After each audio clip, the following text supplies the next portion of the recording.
എല്ലാവർക്കും നമസ്കാരം. വളരെ ചൂടുള്ള ഒരു വിഷയം തന്നെ ആയിക്കോട്ടെ ഇന്ന് ലോകമെമ്പാടുമുള്ള കൂടുതലും ഡിഫൻസ് എന്തൂസിയാസ്റ്റുകൾ, പ്രത്യേകിച്ചും ഇന്ത്യയിലുള്ളവർ ഏറ്റവും കൂടുതൽ ചർച്ച ചെയ്യുന്ന ഒരു വിഷയമാണ് യുദ്ധവിമാനങ്ങളും അതിൻ്റെ ടെക്നോളജിയും. ചൈനയ്ക്ക് ആറാം തലമുറ യുദ്ധവിമാനം വരെ ആയി. ഇന്ത്യക്ക് ഇതുവരെ ഒരു നാലാം തലമുറ യുദ്ധവിമാനം പോലും വേണ്ട രീതിയിൽ പൂർണ്ണതയിലെത്തിക്കാൻ സാധിച്ചിട്ടില്ല എന്നുള്ള ആശങ്കകളൊക്കെ വളരെ പരക്കെ നമ്മുടെ ഇടയിലെല്ലാം ഉണ്ട്. അപ്പോൾ ഈ ഒരു സമയത്ത് ഏറ്റവും പ്രസക്തമായ 3 ചോദ്യങ്ങളാണ് മുന്നോട്ട് വരുന്നത്. സത്യത്തിൽ ചൈനയ്ക്ക് പൂർണ്ണമായ ഒരു ആറാം തലമുറ വിമാനം ഉണ്ടോ? ആറാം തലമുറ യുദ്ധവിമാനം വികസിപ്പിക്കുന്ന ഒരേ ഒരു രാജ്യം ചൈനയാണോ? ആറാം തലമുറ യുദ്ധവിമാനത്തിൻ്റെ അത്യാവശ്യമായ ഫീച്ചേഴ്സ് എന്തൊക്കെയാണ്? സത്യത്തിൽ ആറാം തലമുറ യുദ്ധവിമാനങ്ങളുടെ ഫീച്ചേഴ്സ് എന്തൊക്കെയാണെന്ന് ഇതുവരെ ആരും എവിടെയും എഴുതി വെച്ചിട്ടില്ല. പക്ഷേ ലോകമെമ്പാടുമുള്ള ഡിഫൻസ് എക്സ്പേർട്സിൻ്റെയും അനലിസ്റ്റുകളുടെയൊക്കെ അഭിപ്രായത്തിൽ ഒരുപാട് ഫീച്ചേഴ്സ് ഉണ്ടെങ്കിൽ നല്ലതാണ്, അല്ലെങ്കിൽ ഉണ്ടെങ്കിൽ അതിനെ ആറാം തലമുറ യുദ്ധവിമാനം എന്ന് വിളിക്കാം എന്നുള്ള ഒരു നിഗമനത്തിൽ എത്തിയിട്ടുണ്ട്. അപ്പോൾ ഇത് മനസ്സിലാവണമെന്നുണ്ടെങ്കിൽ ആദ്യമായിട്ട് നമ്മൾ അഞ്ചാം തലമുറ യുദ്ധവിമാനവും ആറാം തലമുറ യുദ്ധവിമാനങ്ങളും തമ്മിലുള്ള പ്രധാനപ്പെട്ട വ്യത്യാസങ്ങൾ എന്തൊക്കെയാണ് എന്നൊന്ന് പരിശോധിക്കണം.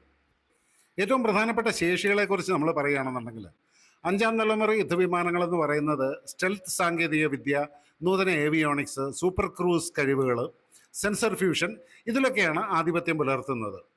സൂപ്പർ ക്രൂസ് കഴിവുകളുടെ കാര്യം പറയുകയാണെങ്കിൽ തന്നെ ഇപ്പം തന്നെ നിലവിലുള്ള പല വിമാനങ്ങളും സൂപ്പർ ക്രൂസ് കേപ്പബിലിറ്റി ഇല്ലാത്തതാണ് എന്ന് കാണാം. ഉദാഹരണമായിട്ട് F-35 തന്നെ ഫുൾ ലോഡിൽ അതിന് സൂപ്പർ ക്രൂസ് കേപ്പബിലിറ്റി ഇല്ല. സൂപ്പർ ക്രൂസ് കേപ്പബിലിറ്റി എന്ന് പറഞ്ഞു കഴിഞ്ഞാൽ ആഫ്റ്റർ ബർണർ ഉപയോഗിക്കാതെ തന്നെ സൂപ്പർസോണിക് സ്പീഡിൽ പറക്കാനുള്ള കഴിവാണ്. പിന്നെ അഞ്ചാം തലമുറ യുദ്ധവിമാനത്തിൻ്റെ ഏറ്റവും മഹത്തായ ഒരു പ്രത്യേകത എന്ന് പറഞ്ഞു കഴിഞ്ഞാൽ ഏറ്റവും കുറഞ്ഞ റഡാർ ക്രോസ് സെക്ഷൻ. പിന്നെ വരുന്ന മറ്റൊരു പ്രധാനപ്പെട്ട ഘടകമാണ് നെറ്റ്വർക്ക് സെൻട്രിക് വാർഫെയർ. അതായത് മറ്റ് വിമാനങ്ങളുമായിട്ടും കമാൻഡ് സെൻറ്ററുകളുമായിട്ടും തത്സമയമായിട്ട് വിവരങ്ങൾ പങ്കിട്ട് സാഹചര്യങ്ങളെക്കുറിച്ച് കൃത്യമായ ഒരു അവബോധം സൃഷ്ടിച്ച് ഒരു യുദ്ധ സാഹചര്യത്തിൽ വളരെ വേഗത്തിൽ തന്നെ തീരുമാനങ്ങൾ എടുക്കാൻ പ്രാപ്തമാക്കി അങ്ങനെ ഒരു യുദ്ധത്തിൻ്റെ ഫലപ്രാപ്തി വർദ്ധിപ്പിക്കുന്നതിലേക്ക് നയിക്കുന്ന ഒരു സംവിധാനമാണ് നെറ്റ്വർക്ക് സെൻട്രിക് വാർഫെയർ എന്ന് പറയുന്നത്. പിന്നെ വരുന്ന ഒരു പ്രധാനപ്പെട്ട ഘടകമാണ് അഡ്വാൻസ്ഡ് ആയിട്ടുള്ള സിറ്റുവേഷണൽ അവയർനെസ്. മലയാളത്തിൽ പറയുകയാണെന്നുണ്ടെങ്കിൽ വിപുലമായ സാഹചര്യ അവബോധം എന്ന് വേണമെങ്കിൽ പറയാം. ഇവിടെ സംഭവിക്കുന്നതെന്ന് പറഞ്ഞു കഴിഞ്ഞാൽ റഡാറുകൾ, electronic supporting measures, infrared sensors, helmet mounted displays, ഇങ്ങനെ ഒരുപാട് സെൻസേഴ്സ് ഉണ്ട്. അങ്ങനെ ഈ എല്ലാ സെൻസറുകളിൽ നിന്നുള്ള വിവരങ്ങൾ ഒന്നിച്ച് സംയോജിപ്പിച്ച് അതുവഴി യുദ്ധക്കളത്തിൻ്റെ സമ്പൂർണ്ണമായ സമഗ്രമായ ഒരു ചിത്രം നിർമ്മിച്ച് ഓരോ സിറ്റുവേഷനിലും ഏറ്റവും നല്ല തീരുമാനങ്ങൾ എടുക്കാനായിട്ട് പൈലറ്റിനെ സഹായിക്കുന്ന രീതിയിലുള്ള ഒരു സിറ്റുവേഷണൽ അവയർനെസ് ക്രിയേറ്റ് ചെയ്യുക എന്നുള്ളതാണ് മറ്റൊരു ഘടകം. പിന്നെ വരുന്നതെന്ന് പറഞ്ഞു കഴിഞ്ഞാൽ ഒരു യുദ്ധ സാഹചര്യത്തിൽ ശത്രുക്കളുടെ ഭാഗത്തു നിന്നും വരുന്ന എല്ലാ ഭീഷണികളെയും വിലയിരുത്തി അതിൽ ഏതിനെ ആദ്യം ആക്രമിക്കണം, ഏതൊക്കെ രീതിയിൽ ആക്രമിക്കണം, ഏതൊക്കെ രീതിയിൽ അതിനോട് പ്രതികരിക്കണം എന്നുള്ള ഒരു മുൻഗണനാ ക്രമം ക്രിയേറ്റ് ചെയ്യുക എന്നുള്ളതാണ്. അതായത് ഒരു വളരെ ഹൈലി കോണ്ടസ്റ്റഡ് ആയിട്ടുള്ള ഒരു യുദ്ധമുഖത്ത് ഒന്നിലധികം ലക്ഷ്യങ്ങൾക്കിടയിലുള്ള ഒരു പൊട്ടൻഷ്യൽ ഭീഷണികളെ പെട്ടെന്ന് തന്നെ തിരിച്ചറിയുക, ആ ഓരോ ഭീഷണികളുടെയും കഴിവുകളും ഉദ്ദേശങ്ങളും എന്തൊക്കെയാണെന്ന് വിലയിരുത്തുക, ഏതിനെയാണ് ആദ്യം എൻഗേജ് ചെയ്യേണ്ടത്, ഏതിനോടൊക്കെ എങ്ങനെയൊക്കെ പ്രതികരിക്കണം എന്ന് തീരുമാനിക്കുക. ഇതൊക്കെയാണ് ഈ ഒരു ഫംഗ്ഷനിൽ വരുന്ന കാര്യങ്ങൾ. അതേസമയത്ത് ആറാം തലമുറയിലേക്ക് നമ്മൾ കടക്കുകയാണെന്നുണ്ടെങ്കിൽ ഇത് വളരെയധികം സങ്കീർണമായിട്ട് മാറുന്നതായിട്ട് നമുക്ക് കാണാം. കാരണം അഞ്ചാം തലമുറ യുദ്ധവിമാനങ്ങളിലുള്ള എല്ലാ കഴിവുകളും ആറാം തലമുറ യുദ്ധവിമാനത്തിലും വേണം. അതുകൂടാതെ വളരെ ശക്തമായിട്ട് ആർട്ടിഫിഷ്യൽ ഇൻ്റലിജൻസ് നയിക്കുന്ന തീരുമാനമെടുക്കാനുള്ള കഴിവ്, പിന്നെ ഓപ്ഷണലായിട്ട് ഈ വിമാനങ്ങൾ ആളില്ലാതെയും പ്രവർത്തിപ്പിക്കാനുള്ള കഴിവ്. ഇപ്പോൾ ഒരു ഉദാഹരണമായിട്ട് പറയുകയാണെന്നുണ്ടെങ്കിൽ ഇപ്പോൾ റഷ്യയുടെ പുതിയ സുഖോയ് 75 വിമാനങ്ങളിൽ ആളില്ലാതെയുള്ള പ്രവർത്തനത്തിൻ്റെ കഴിവുകളും കൂടി അവർ ഡെവലപ്പ് ചെയ്തുകൊണ്ടിരിക്കുന്നു എന്നാണ് അറിയാൻ കഴിഞ്ഞിട്ടുള്ളത്. ഇതുകൂടാതെ ഡയറക്റ്റഡ് എനർജി ആയുധങ്ങൾ ഉപയോഗിക്കാനുള്ള കഴിവ്, ഹൈപ്പർസോണിക് ആയുധങ്ങൾ ഉപയോഗിക്കുക, അതുപോലെ തന്നെ സ്വാമിംഗ് ഡ്രോണുകളുടെ ഉപയോഗം, അഡ്വാൻസ്ഡ് ഇലക്ട്രോണിക് വാർഫെയർ സിസ്റ്റങ്ങൾ, ഇങ്ങനെയുള്ള അത്യന്താധുനിക സാങ്കേതിക വിദ്യകൾ സംയോജിപ്പിച്ചുകൊണ്ടാണ് ആറാം തലമുറ യുദ്ധവിമാനങ്ങളെ നിർമ്മിക്കുന്നത്. ഇപ്പോൾ എല്ലാവരും ഡെവലപ്പ് ചെയ്തുകൊണ്ടിരിക്കുന്ന കട്ടിംഗ് എഡ്ജ് ടെക്നോളജി പ്രകാരം ഒരു അഞ്ചാം തലമുറ യുദ്ധവിമാനത്തിനെ ട്രാക്ക് ചെയ്യാനായിട്ടുള്ള സാധ്യതകൾ ഇപ്പോൾ വളരെയധികം തുറന്നു വരികയാണ്. പ്രത്യേകിച്ചും ക്വാണ്ടം റഡാറുകളുടെ ഉപയോഗം, അല്ലെങ്കിൽ മൾട്ടി സ്പെക്ട്രൽ ട്രാക്കിംഗ്, ഇങ്ങനെയുള്ള നൂതന ട്രാക്കിംഗ് രീതികളിൽ പരമ്പരാഗതമായിട്ടുള്ള സ്റ്റെൽത്ത് കേപ്പബിലിറ്റി ഉള്ള വിമാനങ്ങൾ കോംപ്രമൈസ് ചെയ്യപ്പെടാവുന്ന ഒരു സിറ്റുവേഷനാണ് ഇന്നുള്ളത്. നമ്മളിപ്പോൾ അഞ്ചാം തലമുറ യുദ്ധവിമാനങ്ങളുടെ കാര്യങ്ങളിലേക്ക് നോക്കിക്കഴിഞ്ഞാൽ അത് ശരിക്കും ഡിപ്പെൻഡ് ചെയ്യുന്നത് പാസീവ് സ്റ്റെൽത്ത് കേപ്പബിലിറ്റീസിനെയാണ്. പാസീവ് എന്ന് പറയുമ്പോൾ വിമാനത്തിൻ്റെ ഷേപ്പ്, അപ്പോൾ റഡാർ വേവ്സിനെ റിഫ്ലക്റ്റ് ചെയ്യാനുള്ള രീതിയിലുള്ള ഷേപ്പിൽ വിമാനങ്ങൾ നിർമ്മിക്കുക. റഡാർ ക്രോസ് സെക്ഷൻ കുറയ്ക്കാനായിട്ടുള്ള വസ്തുക്കൾ, അത് കോമ്പോസിറ്റ് മെറ്റീരിയൽസിൻ്റെ ധാരാളമായ ഉപയോഗമായാലും അല്ലെങ്കിൽ സ്റ്റെൽത്ത് കോട്ടിങ്ങിൻ്റെ ഉപയോഗം കൊണ്ടൊക്കെ ആയാലും ശത്രുക്കളുടെ കണ്ണിൽ പെടാതെ പോയി ആക്രമണം നടത്തുക എന്നുള്ളതാണ് ഒരു 5ാം തലമുറ യുദ്ധവിമാനത്തിൻ്റെ പാസീവ് സ്റ്റെൽത്ത് മെത്തേഡ്. അതേ സമയത്ത് നമ്മൾ 6ാം തലമുറ യുദ്ധവിമാനങ്ങളിലേക്ക് വരുമ്പോൾ അതിനു വേണ്ടിയിട്ട് പാസീവ് സ്റ്റെൽത്ത് കേപ്പബിലിറ്റീസ് കൂടാതെ ആക്റ്റീവ് സ്റ്റെൽത്ത് കേപ്പബിലിറ്റീസും ഡെവലപ്പ് ചെയ്ത് കൊണ്ടിരുന്നുണ്ട്.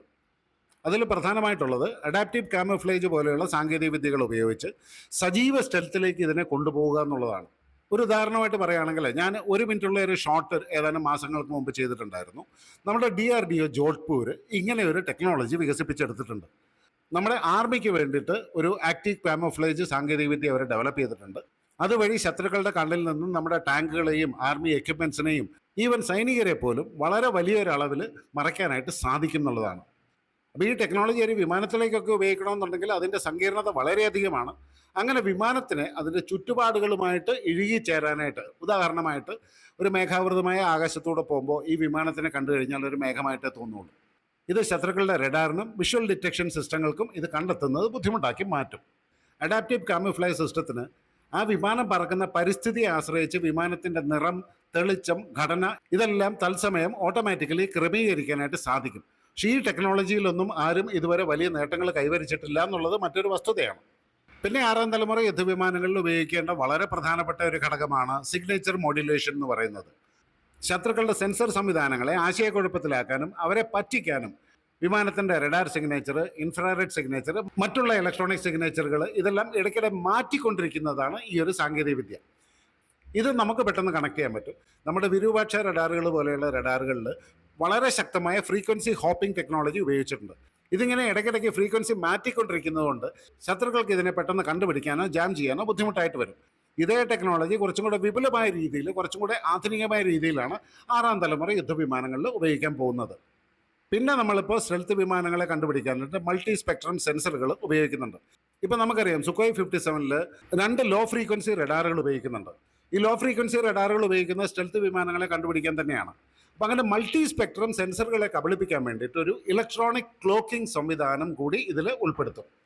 ഇലക്ട്രോണിക് ക്ലോക്കിംഗ് സംവിധാനം എന്ന് പറയുമ്പോൾ ഓരോ വിമാനത്തിനും അതിൻ്റെ തനതായിട്ടുള്ള റഡാർ സിഗ്നേച്ചർ ഉണ്ട്. ലോ ഫ്രീക്വൻസി ആയാലും ഹൈ ഫ്രീക്വൻസി ആയാലും ഈ റഡാർ സിഗ്നേച്ചറുകളെ റദ്ദാക്കുന്ന രീതിയിലുള്ള ഫൂളിംഗ് സിഗ്നലുകൾ പുറപ്പെടുവിക്കുന്നതാണ് ഇലക്ട്രോണിക് ക്ലോക്കിംഗ് എന്ന് പറയുന്നത്. ഇതുവഴി ശത്രുവിൻ്റെ റഡാർ സിസ്റ്റങ്ങൾക്ക് ഈ വിമാനങ്ങളെ സ്പോട്ട് ചെയ്യാനായിട്ട് വളരെയധികം ബുദ്ധിമുട്ടായിട്ട് വരും. പിന്നെ വരുന്ന വളരെ പ്രധാനപ്പെട്ട ഒരു ഘടകമാണ് കൊമ്പാറ്റ് ഓട്ടോണമി എന്ന് പറയുന്നത്. അതായത് 5ാം തലമുറ യുദ്ധവിമാനങ്ങളിൽ വളരെ അഡ്വാൻസ്ഡ് ആയിട്ടുള്ള ഏവിയോണിക്സിൻ്റെ പിന്തുണയൊക്കെ ഉണ്ടെങ്കിലും അവസാന തീരുമാനം എടുക്കുന്ന പൈലറ്റുമാരാണ്. ഈ അഡ്വാൻസ് ഏവിയോണിക്സും ആർട്ടിഫിഷ്യൽ ഇൻ്റലിജൻസും എല്ലാം പൈലറ്റിൻ്റെ ജോലി ഒരുപാട് കുറയ്ക്കുമെന്നുണ്ടെങ്കിലും പൂർണ്ണമായിട്ടും ഓട്ടോമേറ്റ് ചെയ്യാനായിട്ട് സാധിച്ചിട്ടില്ല. അതേസമയത്ത് ഒരു 6ാം തലമുറ യുദ്ധവിമാനത്തിലേക്ക് വരുമ്പോഴേക്കും വളരെ ശക്തമായ ആർട്ടിഫിഷ്യൽ ഇൻ്റലിജൻസ് സപ്പോർട്ടുള്ള സെമി ഓട്ടോണമസോ അല്ലെങ്കിൽ ഫുള്ളി ഓട്ടോണമസോ ആയിട്ടുള്ള ദൗത്യങ്ങളെ ഇത് സാധ്യമാക്കുന്നു എന്നുള്ളതാണ്. എന്ന് പറഞ്ഞു കഴിഞ്ഞാൽ ഹ്യൂമൻ ഓപ്പറേറ്റർമാരുടെ തീരുമാന ഭാരം വളരെ ഗണ്യമായിട്ട് ഇത് കുറയ്ക്കുന്നുണ്ട്. ഭീഷണികളെ അവലോകനം ചെയ്യുക, കൃത്യമായ ടാർഗറ്റിംഗ് നടത്തുക, അതുപോലെ തന്നെ വേണ്ട ഇലക്ട്രോണിക് പ്രതിരോധ നടപടികൾ സ്വീകരിക്കുക, ഇതെല്ലാം ഓട്ടോമാറ്റിക്കായിട്ട് തന്നെ ചെയ്യാനുള്ള സംവിധാനങ്ങളാണ് 6ാം തലമുറ യുദ്ധവിമാനങ്ങളിലേക്ക് വരാൻ പോകുന്നത്. പിന്നെ നമുക്കെല്ലാം കേട്ട് പരിചയമുള്ള മറ്റൊരു സിസ്റ്റമാണ് മാൻഡ് അൺമാൻഡ് ടീമിംഗ് എന്ന് പറയുന്നത്. 5ാം തലമുറ യുദ്ധവിമാനങ്ങളിൽ മാൻഡ് അൺമാൻഡ് ടീമിംഗ് ഒക്കെ ഉപയോഗിക്കുന്നുണ്ട് എന്ന് പറയുമ്പോഴും വളരെ പരിമിതമായ രീതിയിലേ അത് ഉപയോഗിക്കുന്നുള്ളൂ. അതായത് ഒരു സപ്പോർട്ടിംഗ് റോളിന് വേണ്ടിയിട്ട് ഡ്രോണുകളുടെ പരിമിതമായ അല്ലെങ്കിൽ ഒരു പരീക്ഷണാത്മകമായ ഒരു സംയോജനമൊക്കെയാണ് ഇപ്പോൾ 5ാം തലമുറ യുദ്ധവിമാനങ്ങളിൽ നടന്നുകൊണ്ടിരിക്കുന്നത്.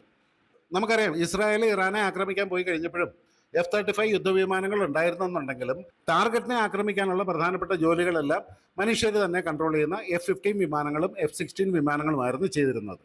പക്ഷെ ഇവിടെ 6ാം തലമുറ യുദ്ധവിമാനങ്ങളിലേക്ക് വരുമ്പോൾ ധാരാളമായിട്ടുള്ള ആളില്ലാ വിമാനങ്ങളുടെ ഉപയോഗം, പ്രത്യേകിച്ചും ലോയൽ വിങ്മാൻ ഡ്രോണുകളുടെയൊക്കെ ഉപയോഗം, ഇവരെല്ലാം തമ്മിലുള്ള സമ്പൂർണ്ണമായ ഒരു ഏകോപനം, ഒരു സഹകരണം, ഇതെല്ലാം കൂടെ ചേർത്തുകൊണ്ട് വിപുലീകരിച്ച ഓട്ടോമേറ്റഡ് ആയിട്ടുള്ള ഒരു ആക്രമണ ദൗത്യമാണ് 6ാം തലമുറ യുദ്ധവിമാനം കൊണ്ട് ഉദ്ദേശിക്കുന്നത്. പിന്നെ ഉപയോഗിക്കുന്ന ആയുധങ്ങളിലും ധാരാളമായിട്ട് വ്യത്യാസം വരുന്നുണ്ട്. 5ാം തലമുറ യുദ്ധവിമാനങ്ങളിൽ പ്രധാനമായിട്ടും ഉപയോഗിക്കുന്നത് ബിയോണ്ട് വിഷ്വൽ റേഞ്ച് മിസൈലുകളും പ്രിസിഷൻ ഗൈഡഡ് മിനീഷൻസും ഒക്കെയാണ്. പക്ഷേ 6ാം തലമുറ യുദ്ധവിമാനങ്ങളിലേക്ക് വരുമ്പോഴത്തേനും യുദ്ധത്തിൻ്റെ സ്വഭാവം തന്നെ മാറുകയാണ്. വളരെ ഉയർന്ന ഊർജ്ജമുള്ള ലേസറുകൾ, മൈക്രോവേവുകൾ പോലെയുള്ള ഡയറക്റ്റഡ് എനർജി വെപ്പൺസ്, അതുപോലെ തന്നെ ഹൈപ്പർസോണിക് മിസൈലുകൾ, പിന്നെ അഡ്വാൻസ്ഡ് ആൻറ്റി ആക്സസ് അല്ലെങ്കിൽ ഏരിയ ഡിനയൽ പ്രതിരോധ നടപടികൾ, ഇതെല്ലാം 6ാം തലമുറ യുദ്ധവിമാനങ്ങളിൽ ഉണ്ടാവും.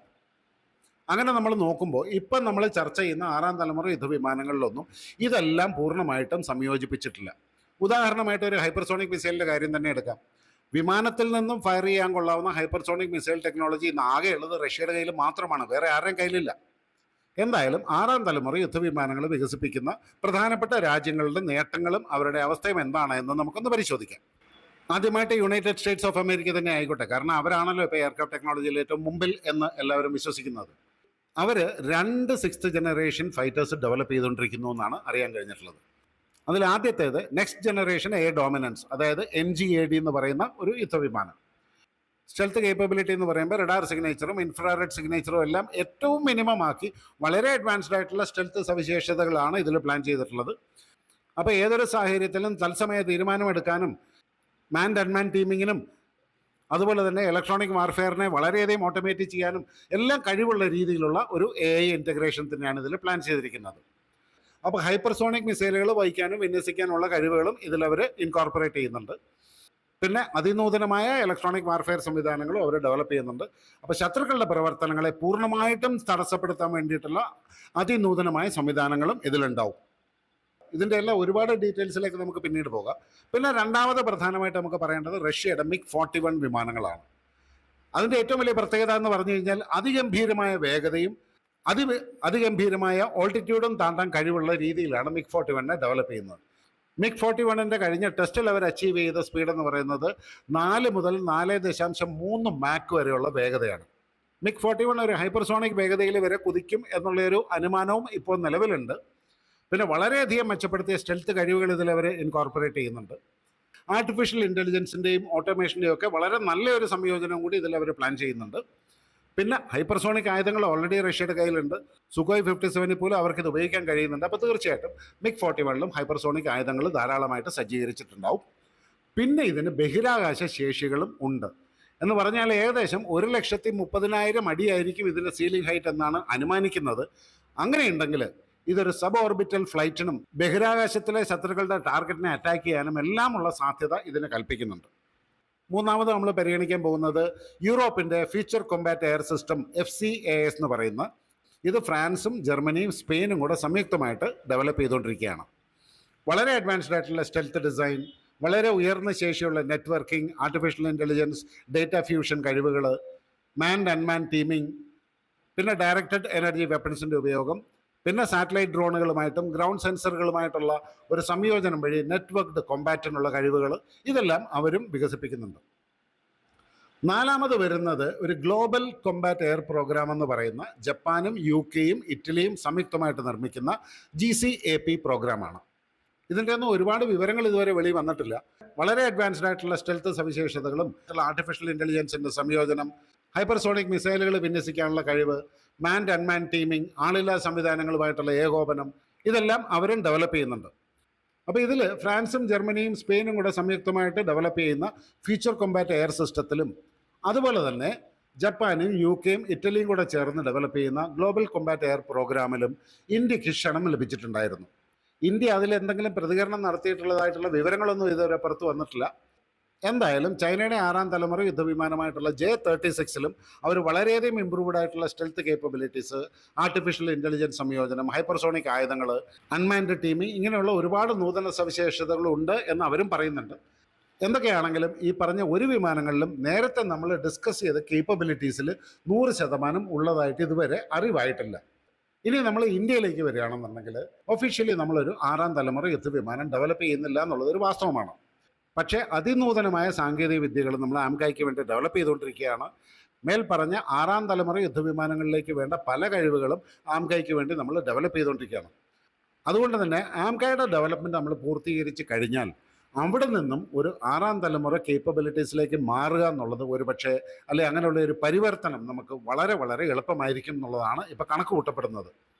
വീഡിയോ ഇഷ്ടമായി കാണുമെന്ന് വിചാരിക്കുന്ന സുഹൃത്തുക്കളെ, വീണ്ടും നല്ലൊരു വീഡിയോ ആയിട്ട് നമുക്ക് കണ്ടുമുട്ടാം. അതുവരെ എല്ലാവർക്കും എൻ്റെ വിനീതമായ നന്ദി, നമസ്കാരം, ജയ് ഹിന്ദ്.